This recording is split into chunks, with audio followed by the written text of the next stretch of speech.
서울의 한 초등학교 교사 A씨는 지난달 학급 제자인 학생 B군에게 폭행을 당했습니다. 저보다 더 체구가 큰 학생이었어요. 눈을 맞고 얼굴을 맞고 어디를 주먹질을 쉴 새 없이 당하다가 몸이 붕 뜨는 게 느껴졌어요. 저를 들어서 바닥에 내리꽂더라고요. 특수반 수업을 듣던 B군이 상담 대신 체육 수업에 참여하고 싶다고 해 A씨가 설득하던 중이었습니다. 가위를 짚는 그 순간이 너무 무서웠어요. 탁상 거울을 또 집어들더라고요. 다른 애들한테도 튈 수 있으니까 그건 제발 하지 마 라고 했는데 또 기어이 저한테 던지더라고요. 당시 교실에 있던 학생들도 이를 목격했습니다. A씨는 혼자 병원에 갔고 전치 3주 상해와 외상 후 스트레스 장애 진단을 받았습니다. 소리를 지르는 것조차 정서적 학대다, 아동학대다라고 해서 꾹 참고 맞기만 했다라는 말을 들으니까 너무 가슴이 아프더라고요. 하지만 해당 학교는 사건이 발생한 지 20일이나 지난 오늘 학교 교권보호위원회를 열었습니다. 교사 노조는 학교 측이 피해 교사에 대한 적극적인 지원을 하지 못했다고 했습니다. 형법상의 폭행이라던가 상해 사건이 발생을 하면 교원이 요청을 하면 바로 수사기관에 고발을 할 의무가 있거든요. 해당 사건이 알려지자 3천 명이 넘는 교사들이 A씨에게 힘을 보태는 탄원서를 보냈습니다. B군 측은 B군이 경계성 지능에 해당하며 A 교사가 차별하고 혼내면서 벌어진 일이라고 해명한 것으로 전해졌습니다. JTBC 성화선입니다. 이 사건 발생 당일의 상황 조금 더 자세히 설명을 드리자면요. 주기적으로 가던 그 상담실로 학생이 향하고 있었습니다. 그런데 갑자기 교실로 돌아오더니 선생님은 애들 생각은 안 하죠? 이렇게 물어본 겁니다. 교사가 그렇지 않다 이렇게 대답을 했는데 이 학생 갑자기 책상에 있던 교사의 책과 물건을 집어던집니다. 그러니까 이 선생님이 어디서 선생님 책을 집어던져 이렇게 나무랐는데 당연하죠. 그러자 학생 입에서 어쩌라고 라면서 욕설이 튀어나온 겁니다. 그래서 교사가 또 욕하는 거니 물어봤더니 그럼 때려줄까? 라고 학생이 말했다는 겁니다. 선생님이 만약에 또 선생님 때리면 고소하겠다 이렇게 얘기를 했는데요. 이때부터 진짜 폭행이 시작이 됐습니다. 해당 교사는 그 온라인 교사 커뮤니티에 폭행을 당했습니다. 이런 제목으로 글을 올렸는데 여기에서 정말 미친 듯이 맞았다라면서 얼굴, 눈, 뒤통수, 몸 등 주먹질 당하고 넘어지면 발길질을 당했다 이렇게 적었습니다. 교실 전화 옆에 서 있었는데 자신의 허리를 들고 던져서 반대쪽 바닥에 내리꽂았고 몸이 붕 뜨는 걸 느꼈다는 겁니다. 해당 교사는 수화기를 들어 올렸는데 어디에 전화를 해야 할지 고민을 하다가 결국 교감 선생님에게 전화를 했고 그 이후에도 계속 맞다가 교감 그리고 다른 교사가 같이 와서 그 학생을 데리고 나가고 나서야 상황이 종료됐다라고 전했습니다. 이게 단순히 몸이 아픈 게 중요한 그런 것도 중요하지만 정말 얼마나 수치스러우시겠어요. 세상이 말세죠. 세상이 말세인데 참.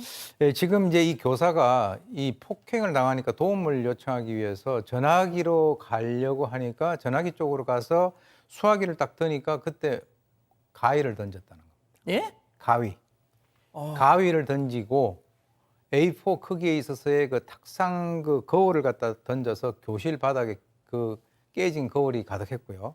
그다음에 이제 그 당시에 이 여자 선생님이니까 치마를 입고 있었는데 교실에 이제 한 7, 8명 정도의 학생들이 보는 앞에서 그렇게 이제 폭행을 당했는데 그때 이 모든 것을 다 목격을 했고요. 그래서 이제 본인이 속옷 같은 것이 보이는 것이 아닌가라고 해서 굉장히 신경을 쓰고 했었다는 거죠. 그러니까 제가 그 전치 3주가 나왔고 하는 이런 거 그리고 10일 갖다 먼저 아이가 걸었어요. 말이 아이지 지금 덩치로 보면은 몸뚱아리는 다 큰 것 같은데 그리고 이제 분노 조절 장애가 있고 그리고 인지 능력에 문제가 없다라고 한다면 남자 선생님한테 저렇게 했을까요? 예. 자, 그 교수님 말씀하셨지만 분노 조절 장애라는 게 일단 이게 실제 진단명은 간헐적 폭발성 장애라고 한다는데 정말 진짜 마동석 씨 앞에서도 저렇게 폭력적인 성향을 드러내면 그건 진짜 재판을 할 때도 인정이 된대요. 그런데 그 상대가 꼭 여자이거나 약자이거나 하는데도 그런 짓을 벌여놓고 나 분노 조절 장애다.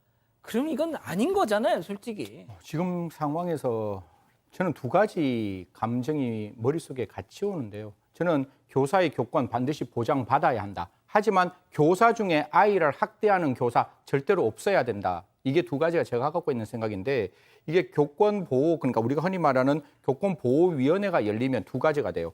교수님은 그 교사는 나를 보호해달라고 이야기를 하는 순간 반대편에 있는 피해 학생의 입장에서는 그 가해 학생이겠죠. 가해 학생 입장에서는 선생이 나를 아동 학대했다라고 같이 이렇게 쌈방으로 딱 이렇게 붙는 게 일반적인 상황인데 지금도 사실 교사가 일방적으로 폭행을 당했음에도 불구하고 그러니까 가해 학생의 어머니 입장에서는 아니 왜 교사가 우리 아이를 제대로 돌보지 않았느냐 이 자체가 아동 학대다 이렇게 지금 서로 간의 의견이 지금 부딪히고 있는 부분이라서 저는 법안이 지금 아마 국회에 계류되어 있는 걸로 아는데 저는 아동 학대 반드시 막아야 되지만 무고성 아동 학대 그러니까 흔히 말해서 무조건 교사가 말하면 그 뒤에 있는 게 다 아동 학대라고 이야기하는 그런 부분에 대해서는 좀 면책 규정을 두는 것도 필요하지 않느냐. 이게 국회에 지금 올라와 있는데 이 부분 좀 같이 함께 논의했으면 좋겠고 지금 교권 이 보호위원회가 조금 늦게 열렸다라는 이야기들이 나오는데 그 학교 측에서는 이렇게 얘기했답니다. 세 건이 같이 아까 우리 변호사님 말씀 주신 대로 세 건이 함께 걸려 있기 때문에 그걸 검토하기 위해서 좀 늦게 열렸다라고 보는데 늦게 열렸다고 이야기하는데 예. 저는 여전히 좀